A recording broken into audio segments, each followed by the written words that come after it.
Hello, my name is Keelan Roshad. I've been employed to talk to you about IoT, so I'm just going to go over what IoT is, its appropriate use in software development, trends, advantages, disadvantages, and then I'm going to review the architectures, frameworks, tools and hardware that go along with it then, okay? So just to jump right in, what is IoT? It's a question I frequently get asked like daily.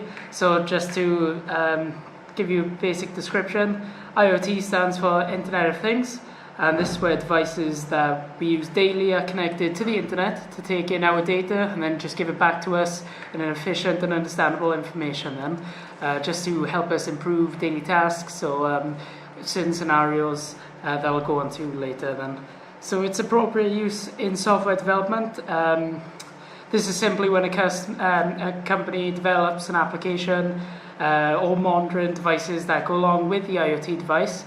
This could be anything from algorithms just to define the basic goal or the usability of the IoT device, and then just display that data that it takes in in an understandable and appropriate manner for us to digest and consume. So just an example of that will be a black box that monitors a car, determines the driver's usage, speeding, braking, etc. And then it'll take in that data and then compare it to certain roads, certain speed zones and all that, and then give you the information on whether or not you have been speeding, you have been braking too hard, accelerating too hard. So yeah, it just helps you become a better driver or constantly monitoring your performance, and it does give its benefits as well depending on the company that supplies it. So just moving on to forms of trends. I have two diagrams here just to show you briefly, and they are really small, but I will provide another link to them.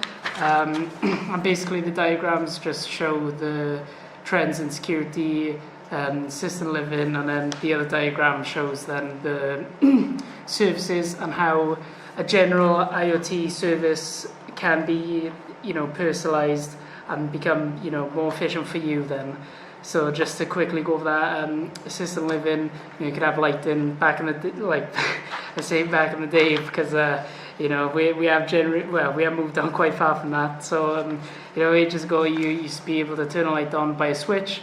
Then it moved on to clapping, and now it's moved on to telling AI to turn certain lights on and off in your house, and then it's developed its own patterns to turn the lights on or dim the lights in certain scenarios that are used to your daily habits then.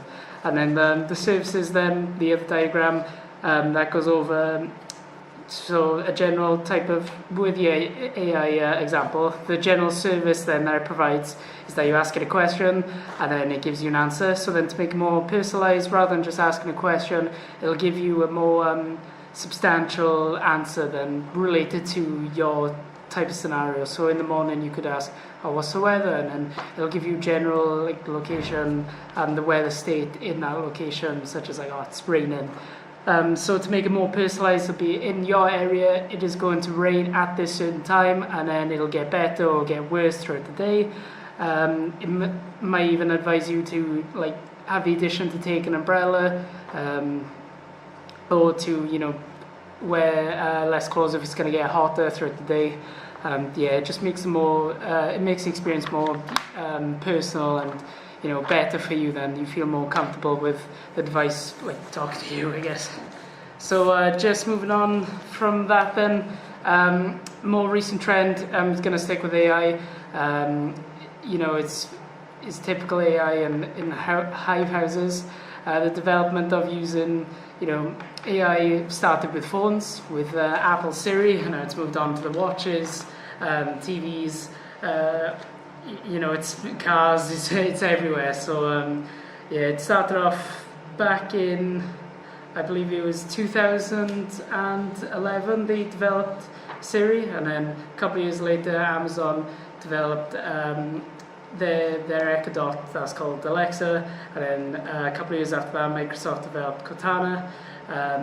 They all do the same basic principle, but they're all a bit different. They relate to different things. For example, Microsoft is more business orientated because that's the type of company that it is, where there's Apple Siri is more related to stuff that's on the go, because the devices that they use, the devices that the AI is programmed in, are for on the go stuff like watches, phones, that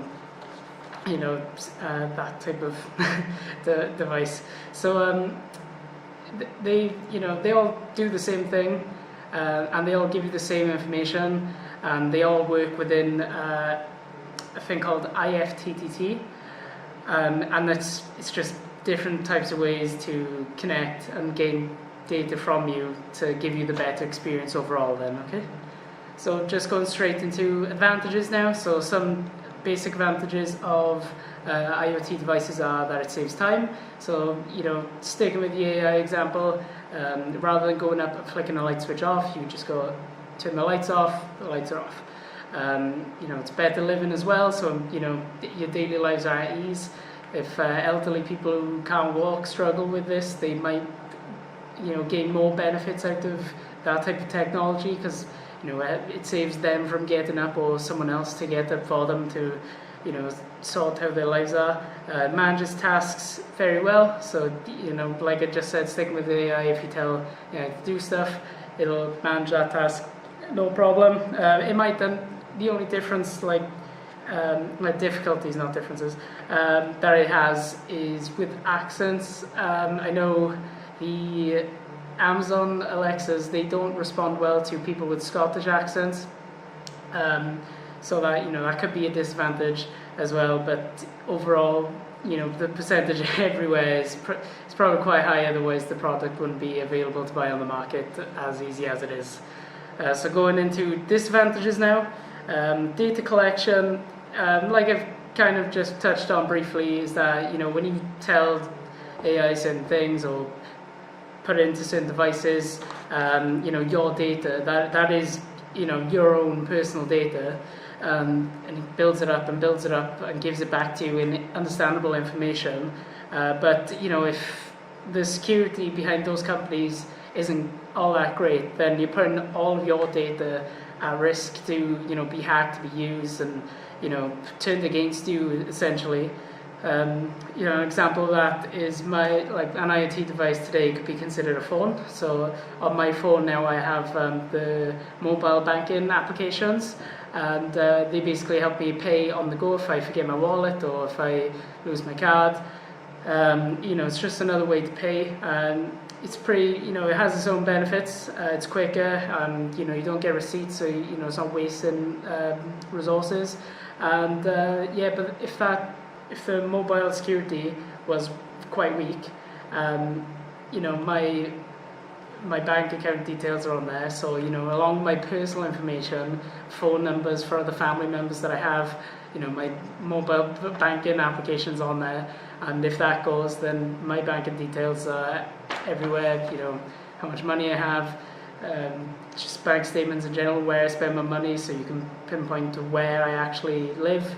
It is quite scary if it does get hacked, and it is a huge disadvantage if that certain scenario happens. Another disadvantage then is compatibility. It does unfortunately have its disadvantages of even though IoT devices are connected everywhere around the world, if they're done by different companies, then they might not have or share that compatibility against each other. So if I have, for example, a Google docking station, which is it's Google's version of Amazon's Echo Dot. It's almost the exact same thing with different AI running. If I wanted to connect my Apple Watch, for example, to my Google Dot or Google phone, I couldn't share that data with each other, even though they both do the same thing. If I went for a run, for example, and the watch told me how fast I ran, where I ran, how long I ran for, I couldn't share that data to a phone that isn't of the same brand. So yeah, that's just a disadvantage, because you would like everything to connect, so it's a lot easier. You could do that. You could take phones with you, but it may not be as accurate if you're doing certain exercises. So yeah, it is just another disadvantage. So moving on from that then, I'm just going to go into the second part then, the review of architectures, frameworks and tools.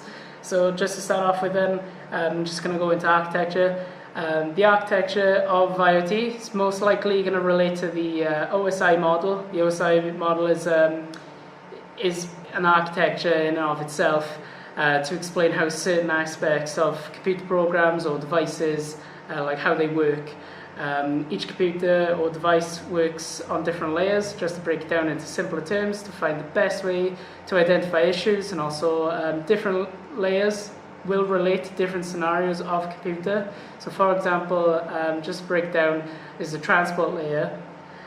So if a device has a transport layer on it, or a program, it'll connect to a computer through a port.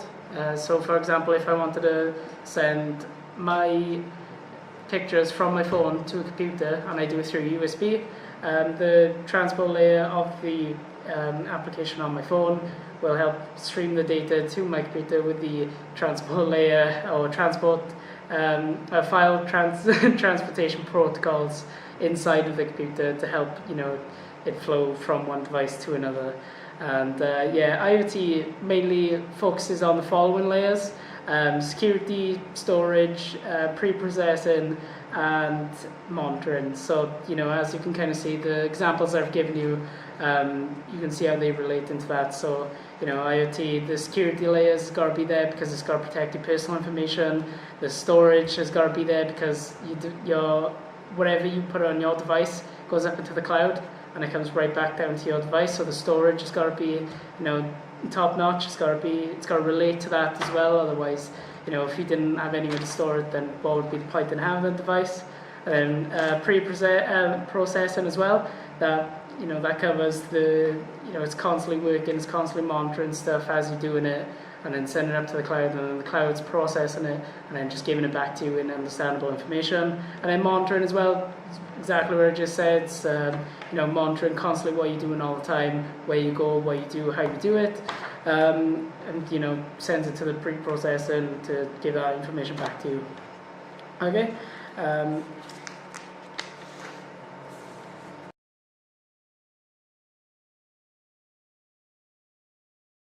Hello, my name is Alex Thomas, and today we're going to be talking about IoT. What IoT is Internet of Things, which uses a computing concept that describes a scenario where everyday physical objects are connected to the internet and can identify themselves to other devices or processes via an IP address.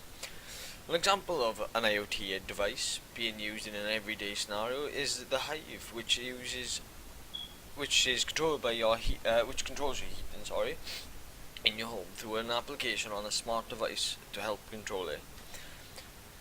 This will mean that you can see what temperature your house is at normally, set it to, if it goes below a certain degree, then you can have it automatically turn on your heating, or it'll tell you, it'll ask you, do you want to turn on your heating, show you how much gas you're using at a certain point, how much energy you're saving or losing, depending on how much you're using it. But other things that could also come from the IoT devices are smart devices. That will become more a thing. Smart devices will become more commonplace. So this means that more, for example, Apple Watches will be more used for healthcare reasons. So see if your BPM's higher than normal, or if you're stressed, or if you need an ambulance, etc. That can be used as it. More marketers can use IoT to help them find out what the best selling product is in their store at the time, whether they need to start making cuts on other products, or if they need to start just looking in new places to start selling. Which then leads into the fact that you'll see more IT in retail over time, and obviously the advantages are the communication, the automation and control, the monitoring, the time it can save rather than looking through all the data yourself, or hiring someone to do so, which means you'll end up saving money. And obviously automating of the daily task leads to better motivation of devices, which means that more motivation around the workplace which means better outcome, faster outcome, and so on. Some of the disadvantages, or it can be really complex depending on how far you want the IoT device to go. Privacy and security side of it, if it isn't set up correctly, can lead to big failures. The safety of the IoT device can it impact you in any different way? Could it damage your health? Could it put you at risk if you're not using it correctly? And also, technology takes control of your life then at that point, because of the dependence you need on that IoT device.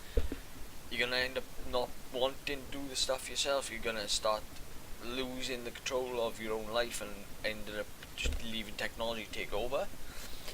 But as Keelan has already mentioned all that, I'm going to talk about some frameworks which I found which was the top 3 open source frameworks that I found, which were KAA, IoT, Zente, and GE Predix. I'm going to talk about the KAA IoT.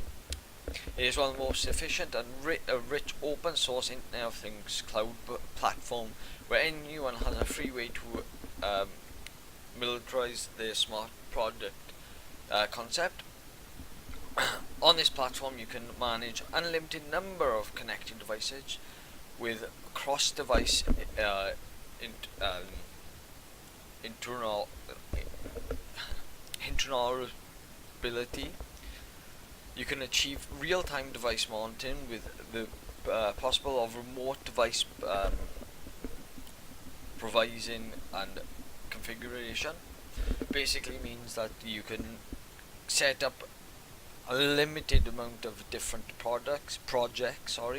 If you wanted to start a project on an IoT device that you've been thinking of, long as it's configured properly, then you shouldn't have no problems. But again, it's an open source cloud-based computing, so you would need internet access. So the downside to that, you're always going to need internet connection to access your projects. But if you have internet access, you're not going to find this a problem. But the device you are using to access the cloud from might not be able to support the full intent of the service itself. Zante is a server-oriented platform that has been built around Node.js, REST, and a flow-based reactive programming development facility linked with the Syrian Hypermedia APIs. They relate to the cloud service after being abstracted as REST APIs. These cloud services include virtualization tools and support for machine analytics tool Link Splunk. It creates a geo-distributed network by connecting endpoints such as Linux and Arduino Hack. GE Predix is a platform which is placed where industry runs as a scalable assisted genic data foundation. It is a comprehensive and secure application platform that can run, scale and extend digital industry solutions. Leading IoT this platform delivers shared capabilities that industrialized application require. Assist connectivity, edge technology, analytic and machine leading, big data processing, and systogenic digital twins. Built once, developed anywhere. Designed as a durable application platform, Predix platform is optimized for high volume, low latency, and